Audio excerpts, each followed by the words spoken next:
vibrant, outgoing young mother of three. She was so full of life. She had so many friends, and she was a very, happy person. Murdered in the safety of her own home. The victim had been stabbed multiple times in the chest area. It looked like somebody had tried to carve her heart right from her body. Investigators discover a history of troubled romances. He drank incessantly. It caused a lot of problems. He had repeatedly been trying to get more visitation with his son, and he was really upset about it. He was just furious that she was having a baby. However, as time progressed, the leads started drying up. Just when police think they might never catch the killer. The police were contacted by a young woman. And she said, "Hey, I've got this inkling in my stomach. Can you check out this person?" New evidence leads to a culprit no one saw coming. When I walked out of that house, I said to myself, my God, he did this. His rage, his obsession just consumed him. How could someone commit such a horrific, violent attack and continue to live among us for another 8 years?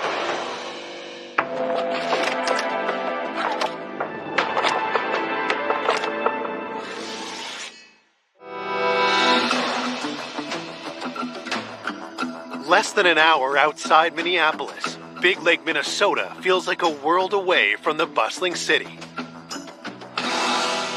But in February of 1992, this peaceful town is rocked by a horrific discovery. 911 dispatch. What's the problem? My wife is dead. I just came home, and my little girl is here, and she's in the bedroom, and she's been stabbed. I got the 2 kids here. My God, what's happened? Is she breathing? No, she's dead. She's cold. Oh, my God. Oh, my God.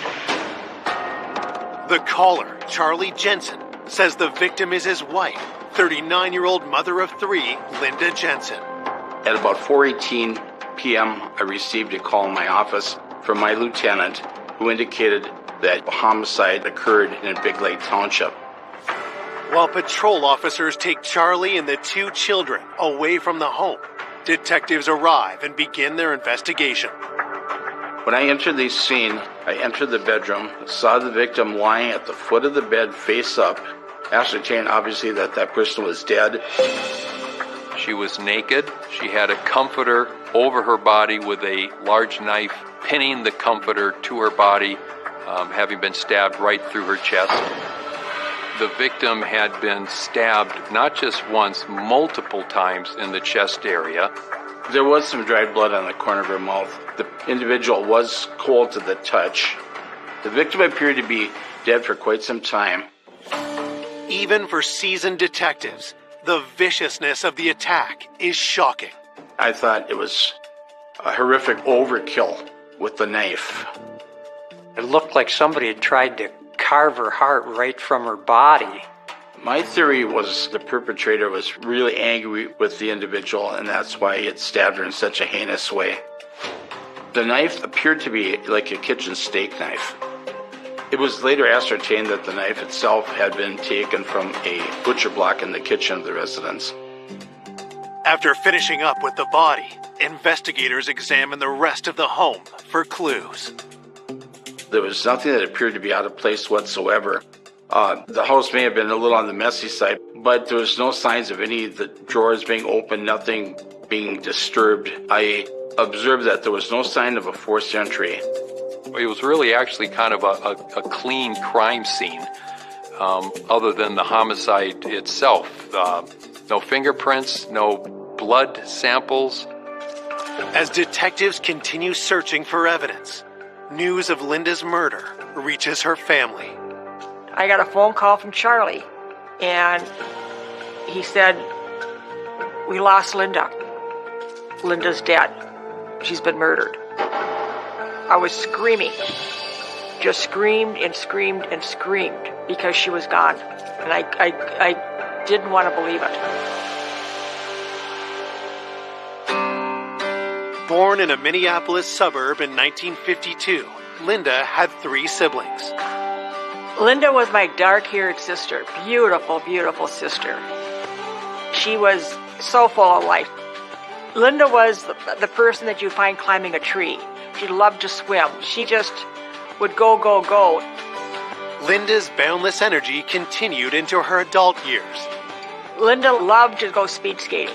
She loved to run and loved to jog and, do everything to keep herself in shape.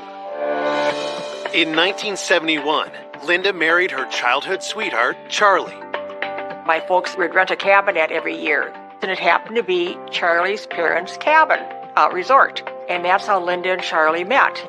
Then when they first got married, Charlie and Linda were so much in love. Their first child, Andrew, was born in 1973. She was, so excited, to have a little boy. She was so happy. But the fairy tale marriage didn't last. They were married for 7 years. When she filed for divorce, it came, out that they were getting divorced. It was because of his drinking. 4 years later, while in a new relationship, Linda gave birth to her second son, Joey. But then, in 1990, Linda and Charlie reunited. Linda still loved Charlie, and Charlie still loved Linda. They remarried on April 4th, 1991, which would have been their 20th wedding anniversary. She was so happy. She was so content. And then she had Lisa on June 12th of 91. As Linda, Charlie, and the 3 children settled down in Big Lake, their future looked bright. She just loved it in Big Lake. They had a few acreages. She was so together with her life. She had so many friends, and she was a very happy, happy person. Now, Linda's loved ones are left asking who took her life so viciously and why. They were very devastated about what occurred to her, and so we wanted to solve this case as quickly as possible. They no longer have a mother or a spouse, and it was a very, very tragic case indeed. Having established a clear picture of their victim, detectives turn their attention to Linda's husband, Charlie. Usually in an investigation, especially a homicide investigation, usually look at the person closest to the victim. Charlie appeared very upset about the situation, but he was coherent and he was able to give us information. When investigators ask Charlie about the day of the murder, he tells them it was an ordinary day. He went to work that morning, while Linda stayed home with the baby. At about 9:45 in the morning, he called Linda and he received no answer. By noon, he called the third time and again received no answer. Charlie was a little upset because he thought she would be home, so he left work and he arrives at his residence at about 4:05. When Charlie walked in the door, he found 9-year-old Joey and 8-month-old Lisa alone in the house. Joey, who was now home from school, doing homework at a table, and then he saw that Lisa was still in the playpen, wearing the same clothing that she was when he left that morning, and he thought this was not right because there's no way that Linda would have left the baby in the same clothing all day long. So he went downstairs to the laundry room to look for her. He could not find her. He went back into the bedroom again and went further into the bedroom where he then observed Linda lying on the floor. He indicated to me that the comforter was higher up on her body, and he apparently pulled it down. He also indicated that he touched the knife, and so he said if his fingerprints would have appeared on the knife, that is his reason. That would be an immediate red flag. That would have caused investigators to focus right on Charlie. As an investigator, you say, well, my God, that's something we got to look at a little deeper. Investigators also knew their early relationship was a volatile relationship. They did find their way back to each other, but their relationship certainly was rocky. You always assume that perhaps the spouse is the person that perpetrated the crime, and he was right at the top of the list. Coming up, investigators get a promising lead She saw a man in a pickup truck pulling out of the driveway. and uncover sinister motives. Would it be possible for him to hire someone to kill Linda? He became this person that she was afraid of. After a suspect is caught in a lie, He claimed he didn't know who she was. He was asked to give a DNA sample and he refused. the case takes a jaw-dropping turn. The family were outraged. You could feel the chill in the courtroom. No way in hell. No way could that happen.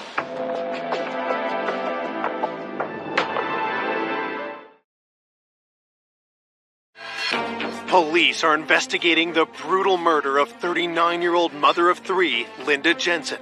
Their first suspect is Linda's husband, Charlie, who has just admitted his fingerprints are likely on the murder weapon. He indicated that he touched the knife. He never pulled it out, but he did touch the knife by the handle.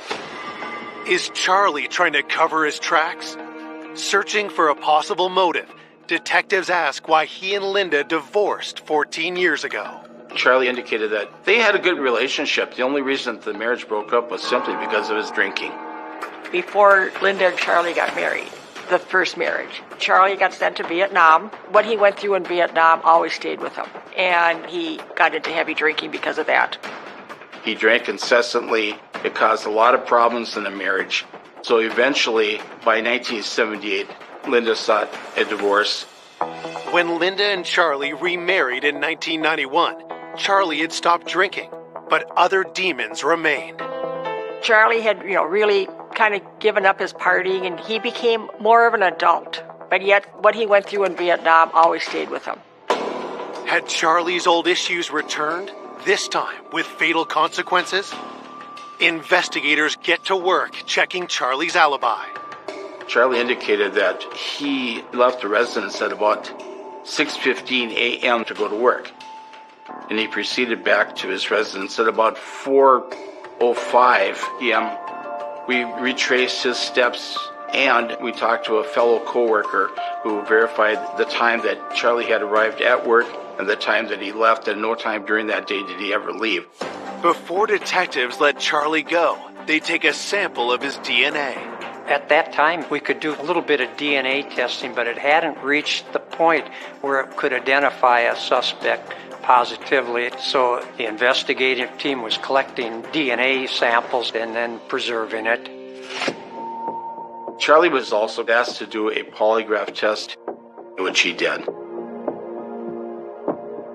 He passed the polygraph test and was eliminated as a suspect. Everything he said was down to the wire. He could not have been the perpetrator in this crime based on the timeline. While investigators search for their next suspect, news of the murder leaves Big Lake residents fearful. This crime was a shock to the community. It was a smaller community, and they didn't have many homicides. To think that somebody is still out there walking the street and you don't know who, what would be worse? Your house is supposed to be your safety, and to know that she was murdered in her house, that somebody decided to play God and take her life. Who could do that? 24 hours into the investigation, detectives receive their first tip. The investigative team got a call from a rural mail carrier who had claimed that she had been by the Jensen house on the day of the homicide. The mail carrier arrived at the house at around 11:30 that morning, and she said at the time she saw a man in a pickup truck pulling out of the driveway, and she said she got a pretty good description of the man. The postal worker described the truck as an older truck. I believe it was tan, two-tone tan, and it was occupied by a Caucasian male, late 30s, early 40s, kind of a scruffy guy with a beard. We had a sketch artist that was involved in trying to recreate the picture of that person that the mail carrier supposedly saw. The sheriff's office did release that sketch to the media, and it was widely publicized. While investigators wait for witnesses to identify the driver of the truck, officers are sent door to door around Linda's home. At this point, he had no leads whatsoever, so that was the first place we started looking at was the neighborhood itself. And I've had cases in the past that were solved by people that observed something. On this canvas in particular, we were looking to see if any of the neighbors had seen anything or seen a truck or anything suspicious that morning. When detectives hear that Linda's neighbors, the Jones family, may have seen the pickup truck, they immediately knock on their door. Kent Jones was a scout leader. He had 4 children. We're hoping that he could name the person that the mail carrier observed leaving the Jensen residence. And at the time, he told us he was at home and his wife was present, and he didn't know Linda Jensen. Deborah Jones confirms that she has seen the pickup truck around the neighborhood. but neither she nor her husband can identify the man seen driving the vehicle. We went through the entire neighborhood asking the same people basically the same questions, but no one really knew the guy in the truck. So we were really disappointed. Detectives decide to turn their attention toward the other men from Linda's love life. After Linda and Charlie divorced in 1978, Linda became involved with an individual by the name of Robert Beard. Linda had a child with him, Joey, and they were together for about 4 years before they separated. Bob Beard really didn't see much of Joey and was really not a father figure, and, he never paid child support. He had given up custody, but Bob Beard had repeatedly been trying to get more visitation, and sometimes he wouldn't see the kid but once or twice a year, and he was really upset about it. When investigators speak to Linda's husband, Charlie, about Bob Beard, what he tells them is startling. Charlie indicated to investigators that Mr. Beard had actually contacted Linda at least twice, if not more, within a few weeks before she was murdered. Bob wanted to see Joey and perhaps even gain custody of him. Had Bob confronted Linda about custody and attacked her in a rage? The individual that perpetrated this crime was angry at her about something. Bob Beard was an absolute ideal suspect.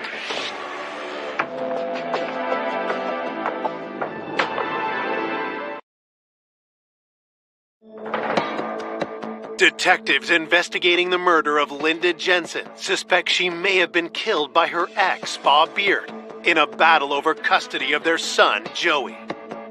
During the investigation, we learned that Linda had been with a guy, and he was kind of a bad actor. According to the family, Linda was concerned about Bob due to his anger issues and the fact that he was drinking and using drugs. Did Linda and Bob's dispute turn fatal? Detectives bring Bob in for an interview. I questioned him, when were you last in contact with Linda Jensen? And he indicated, God, it'd been a long time. So I confronted him with what Charlie had said, and he denied it. He said, no, I haven't been in contact with her. If he was giving false information, that would make him look very suspicious as a possible perpetrator. Investigators ask Bob where he was the day Linda was murdered. During the interview, he admitted that that day of Linda's homicide, that he'd been at home alone and had no alibi other than that. I was home alone, he said. Beard told investigators that he had no car and that he wouldn't be able to walk to her residence. After providing this information, he then lawyered up, indicated that he would not speak unless his lawyer was present, so that was very frustrating. Usually when a person wants a lawyer present, that usually indicates to us that they have something to hide. Bob remains on the suspect list, but with no concrete evidence tying him to Linda's murder, police are forced to let him go. As they continue their investigation, detectives hope the autopsy report will provide a much-needed break. During the autopsy, they determined that she'd been strangled and that subsequently she'd been also stabbed through the chest. But the cause of death, more than likely, was the strangulation. It was also found that she had been sexually assaulted, and then there was a DNA swab taken at that time. She was perhaps being strangled during the time that she was being sexually assaulted, and then she was probably stabbed post-mortem, in other words, after death. Medical examiners also determined Linda's time of death was between 8 a.m. and 10 a.m. Charlie left the home at 6:45 a.m. About an hour later, the 9-year-old son left the home at about 7:45. That left just Linda Jensen at home with her infant child. Those who knew her talked about the fact that she would have fought for her life, and so it probably was a very, very violent two-way encounter that probably lasted for a little while. Somebody committed this horrible sexual assault and a nasty homicide, and they're walking around and they got away with it. That's unacceptable. Convinced Linda was murdered by someone with a personal motive, investigators look at another one of Linda's romantic partners. According to Charlie, after Linda left Robert Beard, she met an individual by the name of John Sullivan. When I first met John Sullivan, I didn't like him. He just kind of acted like he was God's gift to women, but that's who she, really cared about, and she did marry him in '86. After the wedding, John convinced Linda to move to California, but their newlywed bliss quickly faded. Linda had only been out in California for a short period of time when things were getting kind of rough. A few times when Linda had called, I could tell that she was sad when we would talk. He completely, changed and became this person that she, I think, was a little afraid of. And he wanted Linda to have a child. And Linda knew that she just could not do that. So she convinced him that he should adopt Joey, and that's how she got out of having to have a baby with him. Over the next few years, John's behavior became more troubling. There was one particular time where Mr. Silman had hit Linda, and they had a major fight. Linda realized she had to get out of that relationship, and she left and came back to Minnesota. At this point in time, Charlie was sober, and Linda actually wanted to get back together with him again because, as they said, they always loved each other. When Linda left Mr. Silliman, Linda requested that Mr. Silliman provide child support for Joey. And this was a real bone of contention with him because he felt that she had talked him into adopting him. And then after he adopts Joey, she leaves him, and then he is stuck with the child support. A judge orders John to pay Linda $300 a month. But then, John receives even more shocking news. Linda got pregnant with Lisa, and when the divorce papers came to John, and it did have to state in the divorce papers that she was pregnant, but it wasn't his child. He was just furious that she was having a baby with Charlie, and she wouldn't have one with him. Did Linda's news push John over the edge? He'd made several phone calls, we were told, that weren't too pleasant with Linda. So he was a potential suspect. Could he have come back and committed this homicide?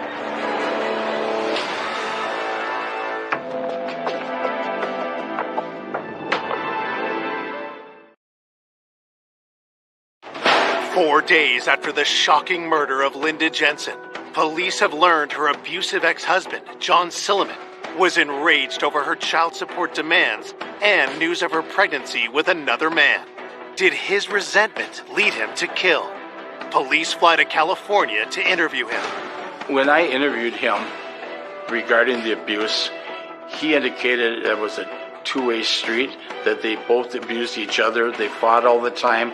They fought over money. They fought over Joey to a certain degree, and they just did not get along at all. John had motive to want Linda dead, but investigators need to know if he had the opportunity. During the time of the murder, John would have been working at the elementary school in King City, California. And according to the people we spoke with at the school, he never left the school that entire day. When you're looking at an alibi on any potential suspect, nothing's black and white with it, but the Silliman alibi, it was airtight. Even though John's alibi checks out, investigators still believe he could be involved in Linda's murder. There's a sense that hits you about someone's demeanor, and it might be a look in their eye. After visiting with him, the question came up, would it be possible for him to hire someone to come up and kill Linda? He would still have an alibi being at school, but someone else could have done the crime. Detectives scoured John's finances, looking for any evidence he paid for a hit. But upon reviewing all his bank records, we could not find anything that would have revealed that he had done such a thing. With John eliminated from the investigation, detectives are back to the drawing board. Desperate for leads, they make a public appeal for information. We set up a tip line at the Sheriff's Department, and we received in excess of approximately 1,000 calls And I think at that point, officers were hoping for just something, anything, that they could use to get them back on track. And maybe somebody looked suspicious, said something suspicious. Every tip that came in was followed up on as best we could, because you never know when the correct tip is going to be the one that solves the crime. However, as time progressed, the leads started drying up. The family was quite upset. They wanted it solved. We also wanted it solved, but it was very, very difficult to do when you have no further leads coming in. With no new suspects on their radar, by May 1992, the case grinds to a halt. It's very difficult when you have a case that goes cold. There's a lot of sacrifice on behalf of the officers involved doing the investigation. They're away from their homes, their families. It can affect you quite drastically. What could I have missed? And it's just troubling. You don't sleep, you don't rest. I would call the sheriff's department many times a week. I never stopped. I was not going away until this was solved, because I had promised Linda, looking at her in her coffin, till my dying breath, that I would do all I could to find the person that did this, to get this person in jail. 7 years pass, and in 1999, Linda's family persuades a new sheriff to reignite the investigation. Because of Sandy's insistence opening the case, Sheriff Anderson at the time decided to take a second look at the case. To start, police offer a reward for new information. Sometimes in these cases, over time, people who have information that they didn't provide early on can feel more comfortable to come forward. Sometimes they get that nagging feeling that, what I thought was nothing 10 years ago maybe actually means something. I had all the newspapers and all the TV station contacts, and I would call them and they would put something on, because I kept saying, somebody has the key. You might think it's insignificant, but let it out. It might be the key to solve this. Detectives also revisit key evidence from the initial investigation, including the DNA samples. When this case reopened, the situation with DNA had changed greatly. There was a database to compare the samples to.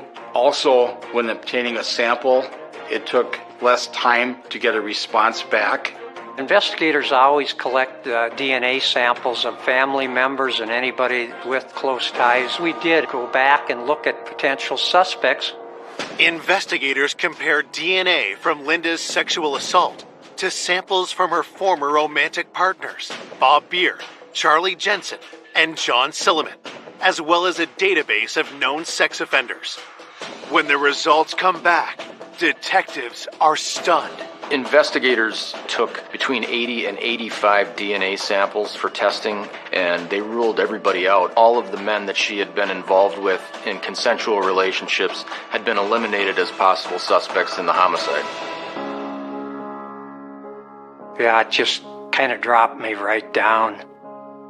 I've worked a lot of homicides, but we had nothing going except here we have this woman who's deceased, been a homicide and rape victim. It's like, who could have done this? I wanted justice for Linda. The case goes cold again for another year. But in 2000, police receive an unexpected tip from a woman named Angela Hennon that turns the investigation red hot. Angela called the sheriff's office and said, hey, I've got this inkling in my stomach and I've had it for years. Can you check out this person? That was the first lead the police had in over 8 years. She called in that little piece that we needed. We've been wanting for over 8 years. That broke the case wide open.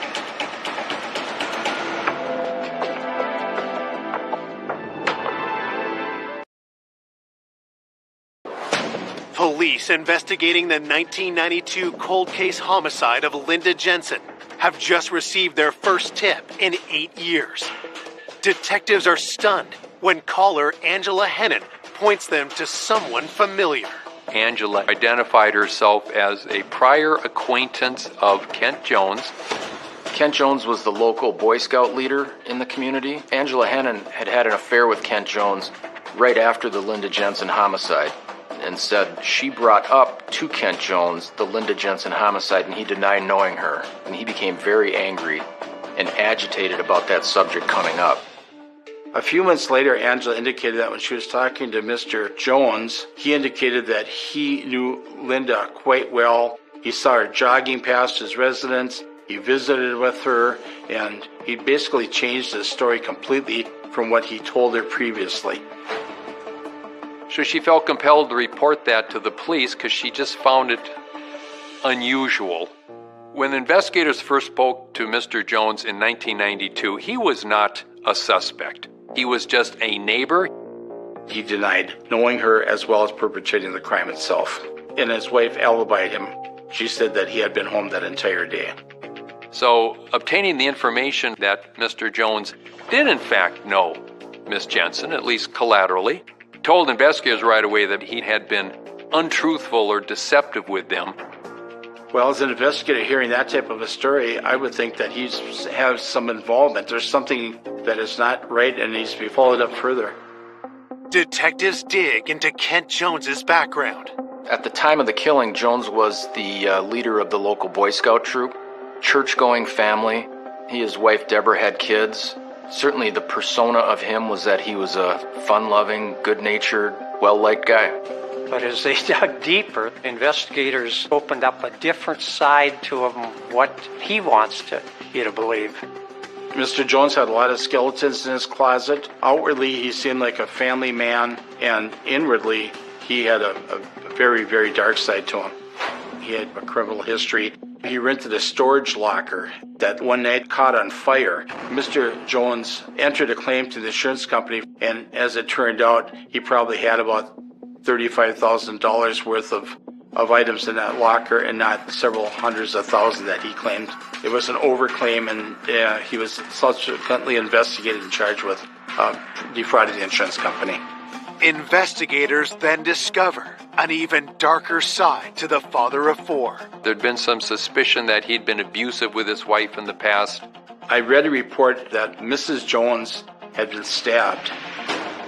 She apparently slipped and fell onto the open dishwasher, and her body was pierced by a knife that had been put into the dishwasher handle down. And I think some people looked at that and wondered, did that really happen that way? That just doesn't make sense. Investigators were very suspicious about those circumstances. She, however, stuck to that story and never pursued any charges against her husband. If Mr. Jones was the person that stabbed her, this is in line with the same thing that happened to Linda Jensen, in that she was stabbed, and it shows that he has a propensity for violence. Armed with the disturbing new profile of Kent, detectives pay him another visit, this time as a suspect. They went back to re-interview him and asked him again if he knew Miss Jensen or knew anything about her. He claimed he knew nothing about her, didn't know who she was. Present at that time was Kent Jones's wife, and she indicated, "No, don't you remember? She was here visiting you about Joey joining the Cub Scouts." And he got very angry with his wife at that point. Caught in a lie, Kent changes his story. He admitted that she used to jog by his house, and they had had conversations in the past. They also asked him point blank if he had had any kind of an affair or if he was involved sexually with Miss Jensen, and he became angry and very defensive. At that point, he was asked to give a DNA sample, and he refused. After 8 years of investigation, he was the first person to refuse to provide a DNA sample voluntarily. That, of course, raised another huge red flag. When I walked out of that house, I said to myself, my God, he did this. I had such a strong feeling, but it's not evidence. Officers went to the local district court judge and applied for a search warrant in order to obtain a DNA sample from Mr. Jones. With their warrant in hand, investigators collect Kent Jones's DNA to compare to evidence from the crime scene. Mr. Jones's sample of DNA was sent to the crime lab, and within a short period of time, we got the results back and the DNA matched. It was a match on almost every level. There was no question that the DNA at the crime scene came from Mr. Jones. Thank God they got him. I knew this son of a bitch did it. So I wanted him gone. Sheriff Anderson called and he said that I want you to get everybody together. We are making the arrest after you're all here. When they said the name, we had no idea who this guy was. In those 8 years, I never thought he'd be a neighbor. On July 25th, 2000, Kent Jones is arrested and charged with the first-degree murder of Linda Jensen. Despite the DNA match, Kent insists he's innocent. You're going through scenarios with him to determine what he reacts to or bites on. And if we can get that confession, and none of those scenarios worked with him. But the DNA was the connection that allowed the case to go to the grand jury to indict Mr. Jones for the murder. On May 31st, 2001, Kent Jones goes on trial. Mr. Jones was indicted on 3 different charges. It was first-degree murder, it was second-degree intentional murder, and count 3 was criminal sexual conduct in the first degree. How could someone who was involved in Boy Scouts, who was involved in his church, who seemingly was a good husband and good father, commit such a horrific, violent attack and continue to live among us for another 8 years? But people looked at the fact that there was a DNA match. They looked at the other evidence presented at the trial, and people thought, this guy really did it. But when Kent Jones takes the stand, his testimony takes everyone by surprise. There was a major development that caught literally everybody off guard. He got up on the stand, and he told everybody something that just shocked the entire courtroom.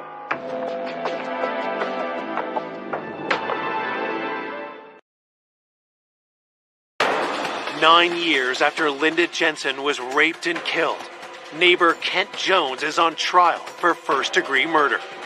But when Kent takes the stand, his defense stuns prosecutors.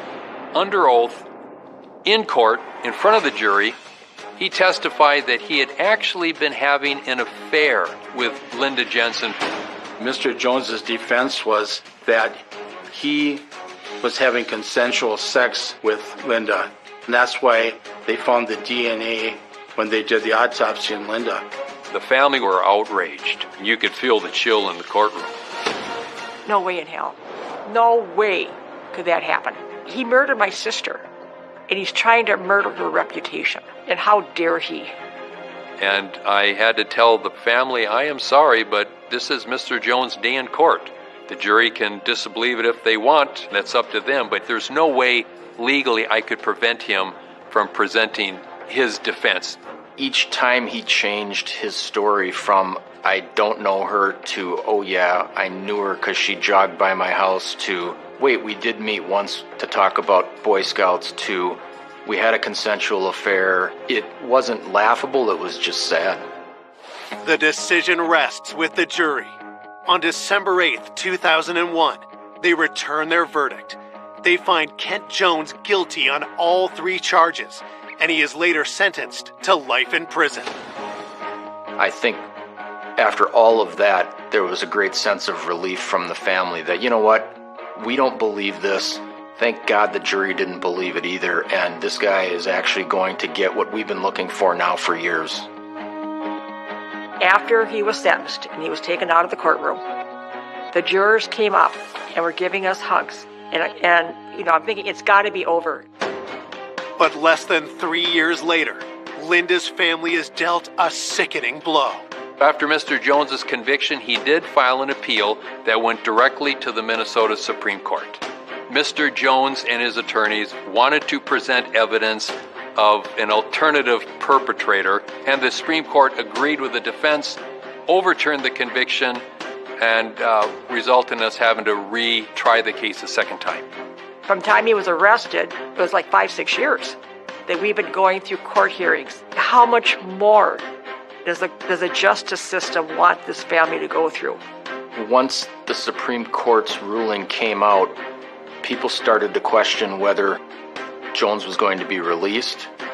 Were they going to now have barriers at a second trial that might lead to a not guilty verdict?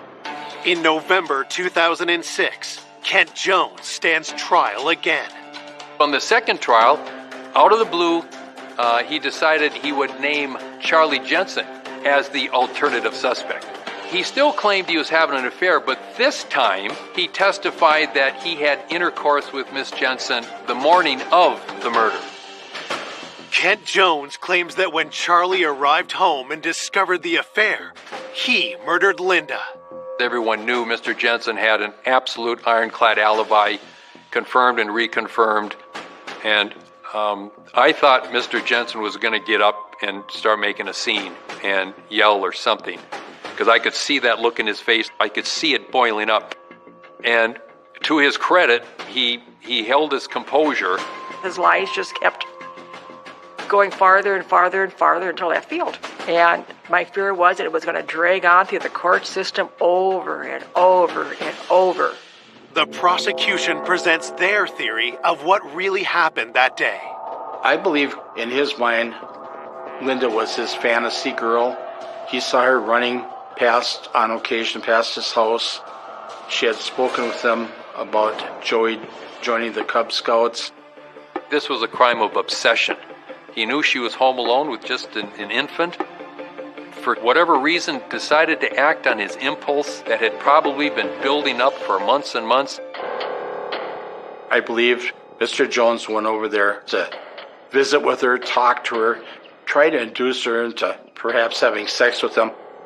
He probably got rejected, he got furious, and this was his moment, and he took it out on her. I think his rage, his obsession just consumed him. Forced sex on her, strangled her, and eventually killed her. After strangling Linda, Kent stabbed her several times, pinning the comforter to her chest. These are crimes that are committed by people that just lose control of any rational thought, and that's consistent with the horrible injuries that Linda suffered. For the second time in 4 years, a jury convicts Kent Jones of murdering Linda Jensen, and he's again sentenced to life in prison.